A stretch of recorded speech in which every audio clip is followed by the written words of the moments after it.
He entered a taxi and began to brag. I run big businesses. I'm about to marry into success. He spoke without knowing. The driver was the billionaire father of his fiancée. Wait, you're her father? Pride speaks loud, but character speaks forever.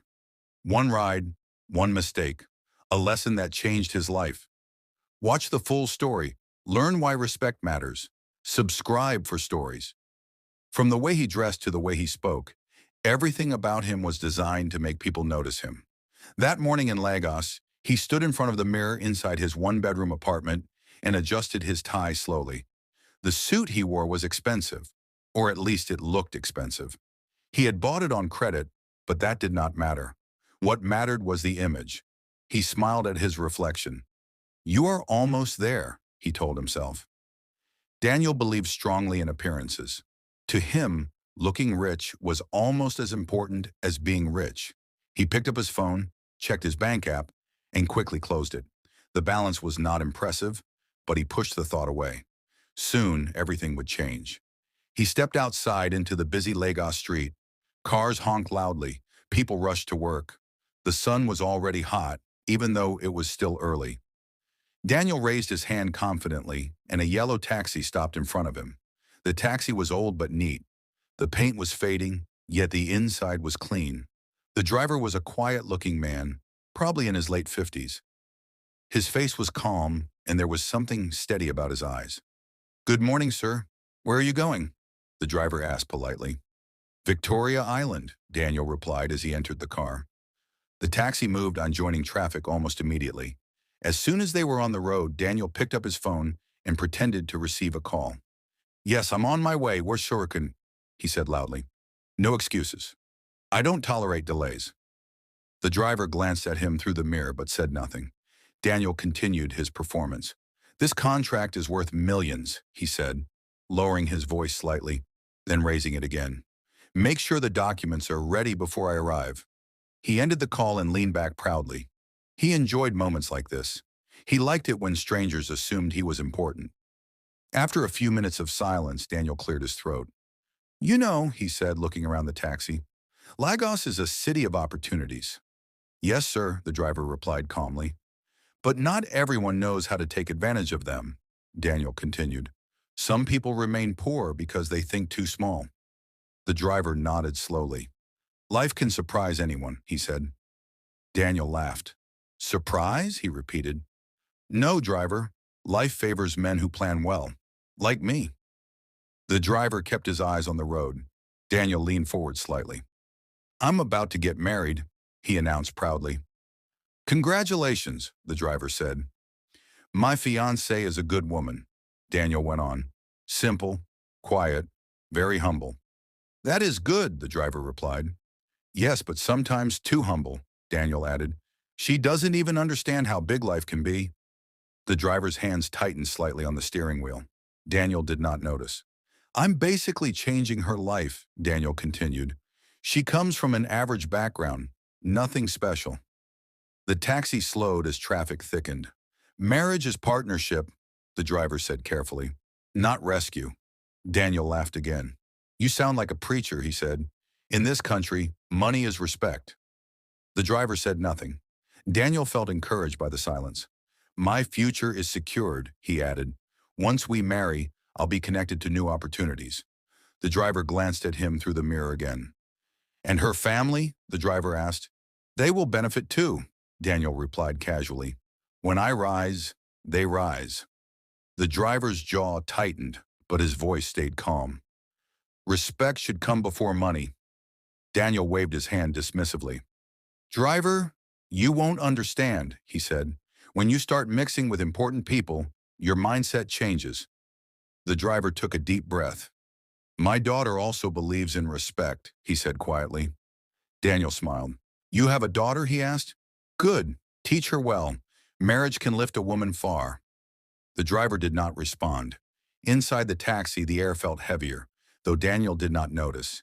He was too busy enjoying his own voice, too busy building castles with words. As they approached Victoria Island, Daniel checked his watch. I don't like being late, he said. People are waiting for me. The driver nodded and parked the car carefully by the roadside. "We have arrived," he said. Daniel stepped out, adjusted his suit, and handed some money through the window. "Keep the change," he said proudly without looking at the driver's face.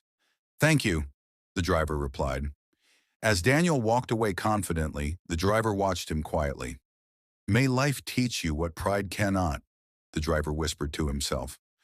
Daniel disappeared into the crowd, unaware that the man he had spoken down to was about to change his life forever.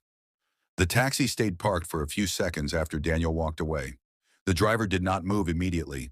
His hands rested on the steering wheel, firm and steady. But inside him, emotions were rising like a storm. He watched Daniel's back disappear into the busy streets of Victoria Island. The young man walked with pride, shoulders high, full of confidence that came more from words than from truth. The driver finally started the engine and drove off slowly. His name was Chinedu Okafor, though most people who knew him well called him Chief Okafor. He had lived many lives. He had known hunger as a boy, he had known struggle as a young man, and he had known wealth beyond imagination as an adult. Yet despite everything he had achieved, he still chose moments like this, to sit behind the wheel of a taxi and observe people. Driving helped him remember where he came from. But today was different. Today his heart was heavy. As he drove, Daniel's words replayed in his mind.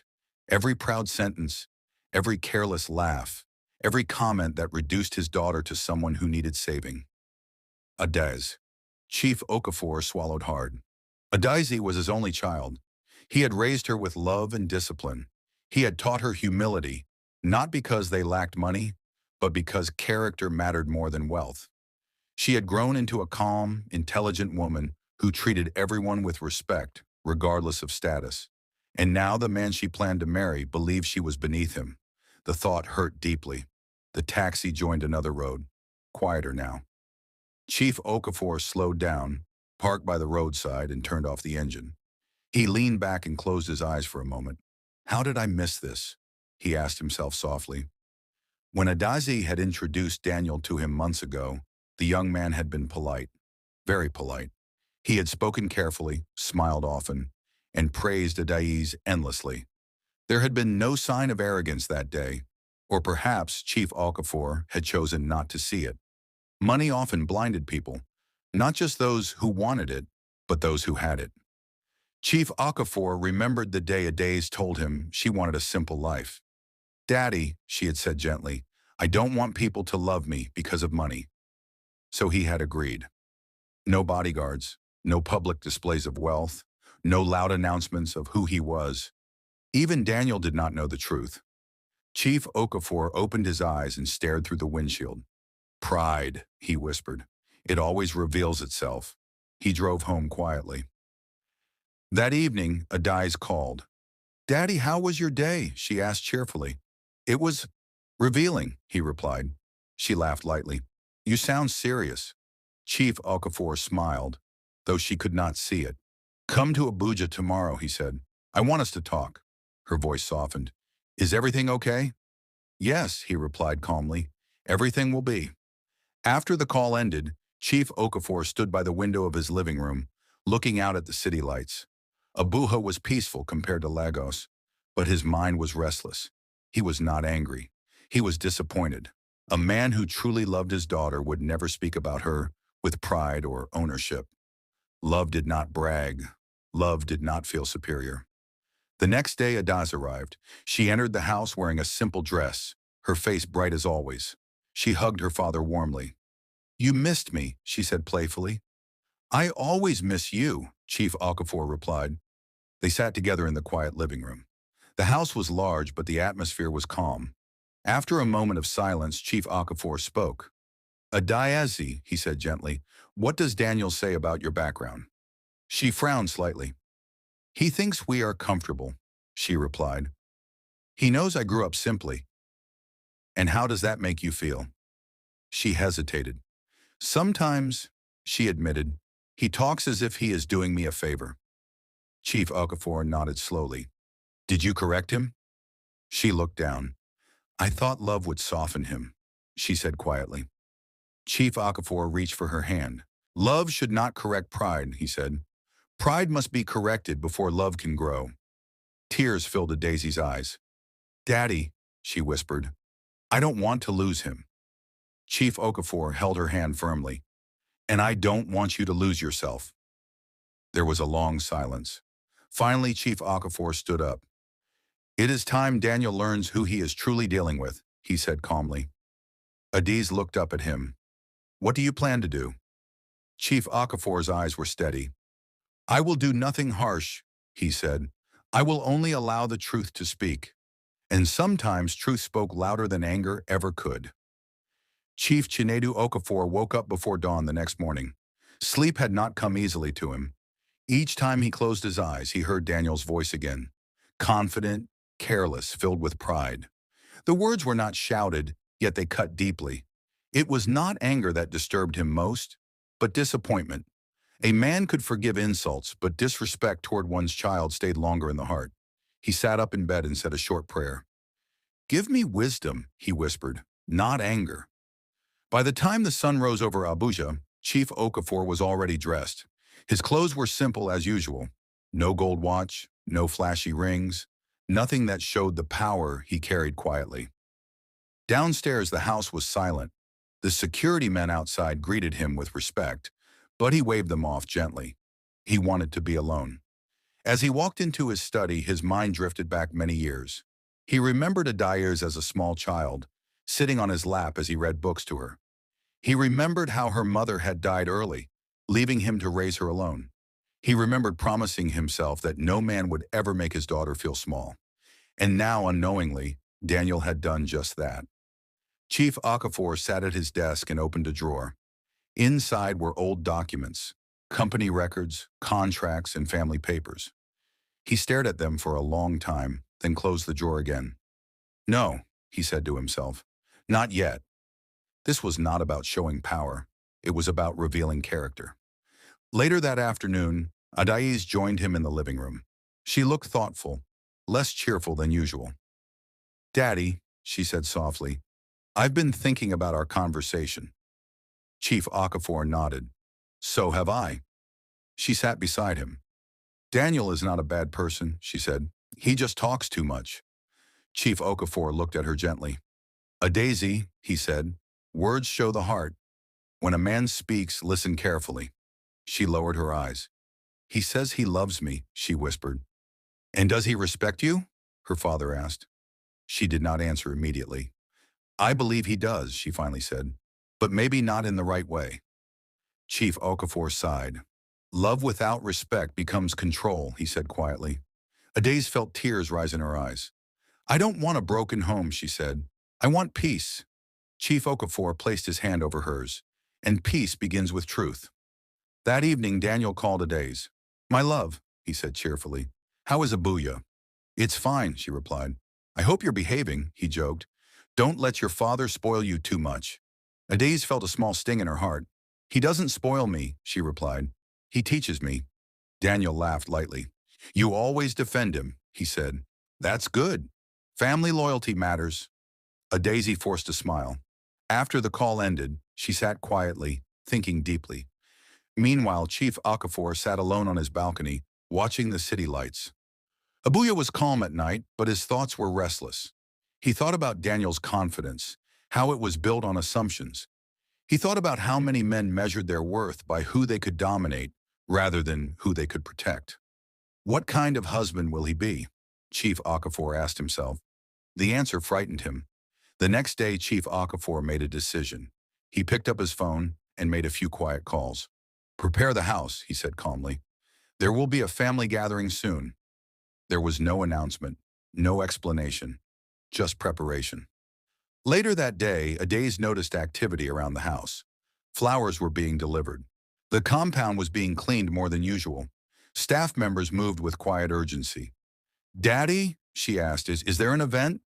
Chief Okafor smiled faintly. Yes, he said. A test. A test? She repeated. For character, he replied. Adiz's heart beat faster. Daniel? She asked. Chief Okafor nodded slowly. He will come here soon, he said, and he will sit where everyone sits. She understood. For the first time since meeting Daniel, Adiz felt afraid, not of losing him, but of discovering who he truly was. That night she prayed silently. "Let truth be gentle," she whispered. Chief Okafor stood by the window once again, his hands behind his back. He was not planning revenge. He was not seeking to embarrass anyone. He simply believed that pride, when exposed to truth, either breaks or bends. And the man who had spoken carelessly in a taxi would soon face both his words and their weight. The day of the family gathering arrived quietly. There were no loud announcements, no banners, and no media attention. Yet everything about the Okafor residence in Abuja spoke of wealth and order. Luxury cars moved in and out of the compound. Well-dressed guests arrived calmly, greeting one another with respect. Security men stood at strategic points, alert but polite. Adaize stood in her room, staring at herself in the mirror. She wore a simple cream-colored dress. Nothing flashy, nothing that would draw too much attention. Her hands trembled slightly as she adjusted her necklace. She did not know exactly what would happen today, but her heart felt heavy. "Be calm," she whispered to herself. Downstairs, Chief Chinedu Okafor stood with a few close associates. He spoke little, listening more than he talked. His face was calm, but his eyes were watchful. Everything was going according to plan. Daniel arrived late. His car rolled into the compound confidently. When he stepped out, he froze for a moment. The house was larger than he expected. The cars were expensive. The people looked important. He straightened his suit quickly. "Maybe her father has friends," he murmured to himself. Daniel walked inside with a confident smile, though his heart beat faster. He greeted people politely, trying to appear relaxed. Some guests nodded at him, while others studied him quietly. Then he saw Adaizo. She smiled at him, but there was something different in her eyes. "You look beautiful," Daniel said, leaning closer. "Thank you," she replied softly. "Is this an engagement party?" he whispered. She shook her head slightly. "It's a family gathering," she said. "Please just be yourself today." Daniel laughed. "I'm always myself," he replied. Adiz said nothing. Moments later, the room grew quiet. Conversation stopped. Heads turned toward the entrance. Chief Okafor walked in. Daniel's smile disappeared. His heart dropped. The taxi driver. The same calm face. The same steady eyes. Only now he wore a well-tailored traditional outfit. He walked with authority. The room responded to him immediately. People stood up. Some bowed slightly. Others greeted him with deep respect. "Chief Okafor," voices echoed. "Sir." Daniel felt dizzy. His legs felt weak. Adiz stepped forward and stood beside her father. "Daddy," she said respectfully. Daniel stared at her. "Daddy?" he whispered. Chief Okafor looked at Daniel calmly. "Welcome, Daniel," he said. "You are most welcome in my house." Daniel opened his mouth, but no words came out. He remembered the taxi, the bragging, the laughter, the disrespect. His chest tightened. I didn't know," Daniel finally stammered. Chief Okafor raised his hand gently. "Sit," he said. "Let us eat." The gathering continued, but Daniel could barely taste the food. Every movement felt heavy. Every sound echoed in his head. He noticed how people treated Chief Okafor, with deep respect, careful words, and admiration. This was not an average man. This was power. During the meal, Chief Okafor spoke calmly. "We are here today as family and friends," he said, "to share a meal and reflect on values." Daniel avoided eye contact. After the food, Chief Okafor stood up again. "There is something I would like to share," he said. The room went silent. "A few days ago," he continued, "I drove a taxi in Lagos." Daniel's heart stopped. "In that taxi," Chief Okafor said, "a young man spoke freely. He did not know who I was." Murmurs filled the room. "He spoke of success," Chief Okafor continued. "He spoke of money. He spoke of lifting others up." Daniel's head lowered. "He also spoke of my daughter," Chief Okafor said quietly. Dees felt tears rise in her eyes. "He did not know she was listening through my heart," Chief Okafor added. The room was silent. "That man is here today," Chief Okafor said. All eyes turned to Daniel. Shame burned through him. Chief Okafor looked at him. "Daniel," he said calmly, "tell us, who are you?" Daniel's lips trembled. I am a man who spoke without wisdom, he said softly. Chief Okafor nodded. Sit, he said again. This is not a court. It is a mirror. Daniel sat slowly, his hands shaking. Adais looked at him, her heart torn between love and pain. Chief Okafor concluded calmly. Today is not about embarrassment, he said. It is about truth. Daniel had never felt so exposed. For the first time, he understood that wealth could be silent, and power could sit quietly behind a steering wheel. And pride could destroy everything. The room remained quiet long after Chief Okafor sat down. No one rushed to speak. No one moved unnecessarily. It was the kind of silence that carried weight, the kind that forced people to examine their thoughts. Daniel sat stiffly in his chair, his eyes fixed on the floor. He could feel the presence of every person in the room, even though no one was staring openly. Adazi's heart felt heavy. She watched Daniel closely, searching his face for something. Remorse, understanding, humility. What she saw instead was confusion mixed with fear. For the first time since she had known him, Daniel did not know what to say. Chief Okafor broke the silence. Daniel, he said calmly, stand up. Daniel rose slowly, his knees weak. His suit suddenly felt too tight, as though it was closing in on him. Speak freely, Chief Okafor continued. Say what you truly believe. Daniel swallowed hard. I never meant to disrespect you or your daughter, he said. I was only speaking casually. Chief Okafor nodded. Casual words reveal deep thoughts, he replied. What did you think of my daughter? Daniel hesitated. I thought she was humble, he said carefully. And? Chief Okafor asked. And simple, Daniel added. I believed I was offering her stability. Adazi closed her eyes briefly. Chief Okafor looked at his daughter, then back at Daniel. Did you ever think she chose simplicity? He asked. Did you think she could walk away from wealth if she wanted? Daniel said nothing. You assumed, Chief Okafor continued, and assumptions build pride. Daniel's voice broke. I was wrong, he said. I see that now. Chief Okafor studied him carefully. Do you regret your words, he asked, or do you regret being exposed? The question hung in the air. Daniel opened his mouth, then closed it again. His shoulders slumped. I regret who I was becoming, he said finally. The room remained silent. Adiz stood up. Her voice trembled, but she spoke clearly. I loved you because I thought you saw me, she said, but now I see you saw yourself more. Daniel looked at her, tears in his eyes. I loved the idea of being the hero, he admitted. I didn't know I was hurting you. Chief Okafor nodded slowly. Love that needs an audience is not love, he said. Daniel's knees gave way. He fell to the floor, kneeling. I am sorry, he said, his voice shaking. I am truly sorry. Some guests shifted uncomfortably. Others looked away. No one mocked him. His shame was already heavy enough. Chief Okafor stepped forward. Stand up, he said firmly. Daniel stood again. This is not a place for begging, Chief Okafor said. It is a place for growth.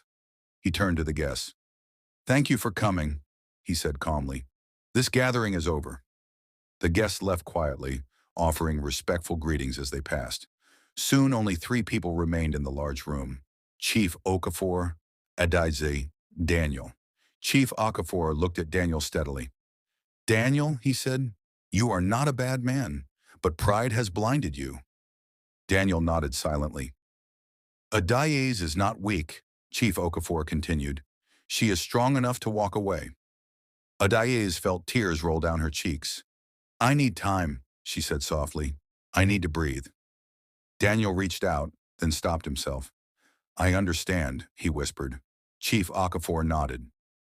The engagement, he said calmly, is canceled. Daniel felt the words hit him like a blow. Not as punishment, Chief Okafor added, but as protection. Adaize looked at her father. Pain and gratitude mixed in her eyes. If love returns, Chief Okafor continued, it must return without pride. Daniel bowed his head. I accept, he said. As he walked out of the house that evening, the sun was setting. The sky was painted with orange and gold, but Daniel felt empty inside. For the first time in his life, he did not feel important. He felt small, and for the first time, that feeling might be the beginning of something better. Daniel did not sleep that night. He lay on his bed staring at the ceiling, replaying everything that had happened at Chief Okafor's house. Every word, every look, every moment of silence. The memory of kneeling on the floor burned in his mind, not because people saw him, but because he finally saw himself. For years, Daniel had built his confidence on noise, on speaking louder than others, on appearing bigger than he truly was. That night, all the noise disappeared, and he was left alone with his thoughts. By morning, his phone was filled with missed calls and messages. Friends wanted to know what happened. Some mocked him quietly. Others avoided him completely. News spread fast in Lagos and Abuja, not through newspapers, but through conversations, whispers, questions asked behind closed doors. The engagement was canceled. Do you know why? He disrespected the wrong family. Daniel felt exposed. At work, things changed. People who once laughed at his jokes now kept their distance. His boss called him into the office and spoke carefully. Daniel, he said, you need to focus. Personal issues should not affect your work. But they already had. Daniel began to make mistakes. Small ones at first, then bigger ones. His confidence, once loud, now felt shaky. Without pride to protect him, he felt unsure of who he was. One afternoon, he sat alone in his office long after everyone had left. Who am I without noise? He asked himself. There was no answer. Weeks passed. Daniel's lifestyle changed. The dinners, the outings, the bragging calls, all stopped. Money became tight. Some opportunities disappeared quietly. Others were never offered again. He began to understand something painful. Respect borrowed from words did not last. Respect built on character did. One evening, Daniel walked through a busy street in Lagos. He watched people closely this time.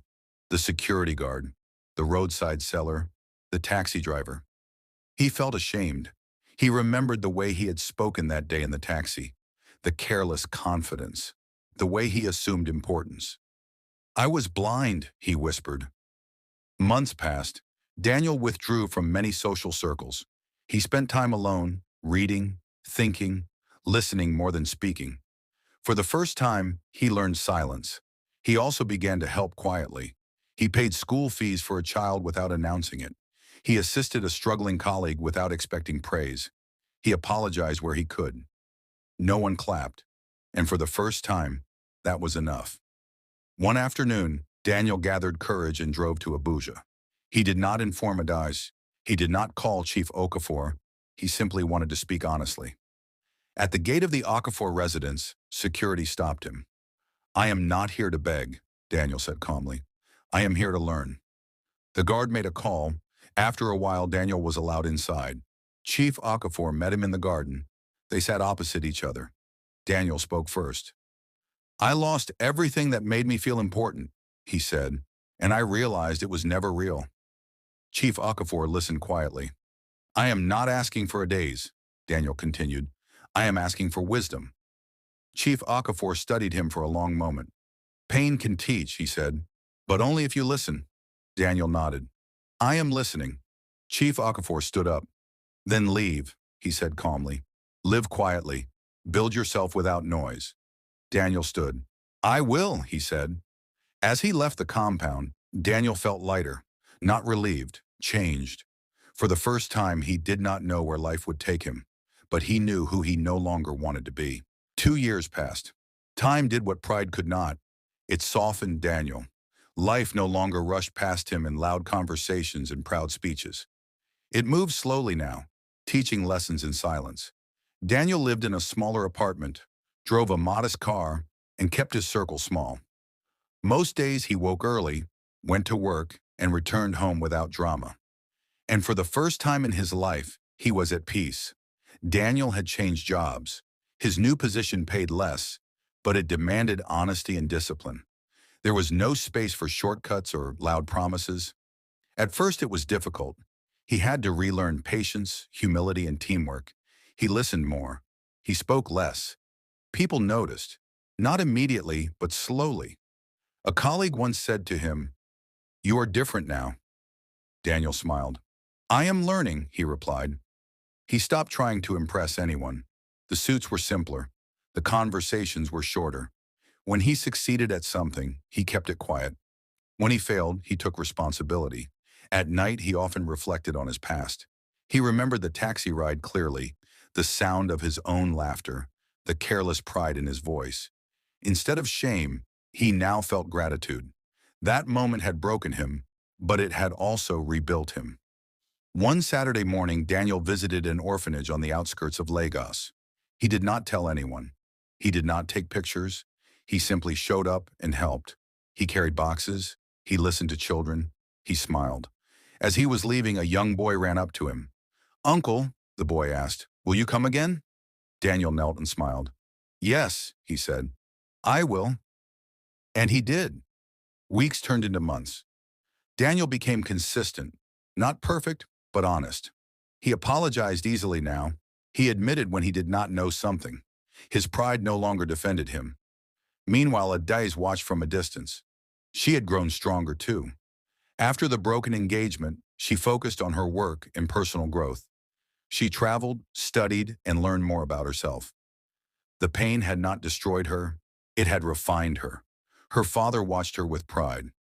She is becoming herself, he thought. One afternoon, Chief Okafor received a quiet report. Daniel Okoye has changed, his aide said. He lives simply. He speaks carefully. He helps quietly. Chief Okafor nodded. Change must be tested, he replied. Months later, Daniel attended a leadership seminar in Abuja. He sat at the back, taking notes, listening carefully. During a break, he stepped outside for fresh air. That was when he saw her. Adizi. She stood near the garden, speaking to someone. She looked confident, calm, and radiant. Daniel's heart raced. He did not rush toward her. He did not call her name. He waited. After she finished speaking, she noticed him. Their eyes met. There was surprise, then calm. "Hello, Daniel," she said. "Hello, Adaz," he replied. There was no tension, no pride, no performance. "I heard you are doing well," she said. "I am trying," he answered honestly. They walked slowly, speaking about work, life, and lessons learned. Daniel did not apologize loudly. He did not promise anything. He simply spoke truthfully. "I am not the man you met before," he said. "I am still becoming." Adayazi smiled. "That is all anyone can be," she replied. Later that evening, Chief Okafor watched them from a distance as they said goodbye respectfully. He said nothing, but in his heart he knew something had shifted. Not pride, character. The months that followed the seminar were quiet but meaningful. Daniel and Adayas did not rush into anything. There were no late-night promises, no emotional pressure, and no attempts to rewrite the past. They spoke occasionally, sometimes on the phone, sometimes in person, always respectfully, always honestly. For Daniel, this restraint was new. In the past, he would have tried to impress her again, to prove that he was worthy. Now he understood something deeper. Worth was not proven by noise, but by consistency. Adaize watched him closely. She noticed the small changes. Daniel arrived on time. He listened without interrupting. He asked questions instead of giving speeches. Most importantly, he never spoke down on anyone. One evening, as they sat at a quiet cafe in Abuja, Adaize finally asked the question that had stayed in her heart. "Daniel," she said gently, "what truly changed you?" Daniel paused for a long moment.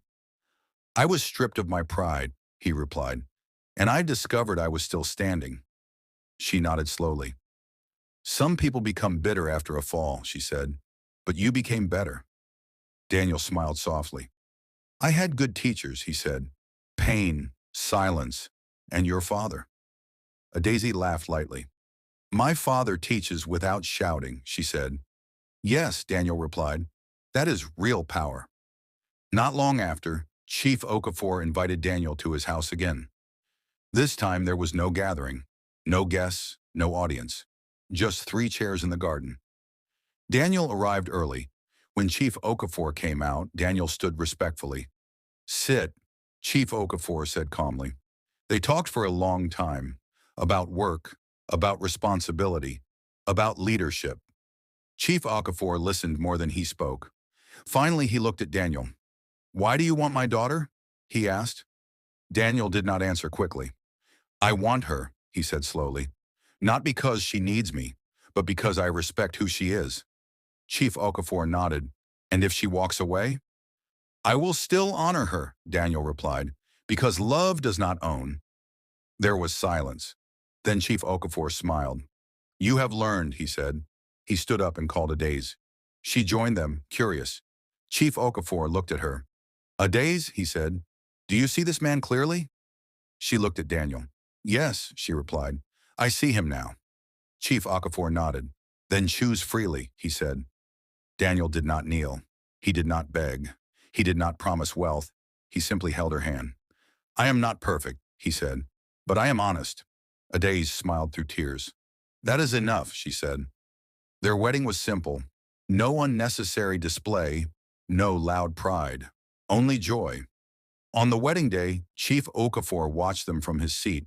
He remembered the taxi ride in Lagos, the careless words, the painful truth. He smiled. "Life teaches," he whispered. Daniel never forgot the lesson. Whenever he entered a taxi, he greeted the driver with respect. Whenever he spoke, he chose his words carefully. Because he knew now, the man you look down on today may be the one holding your future tomorrow.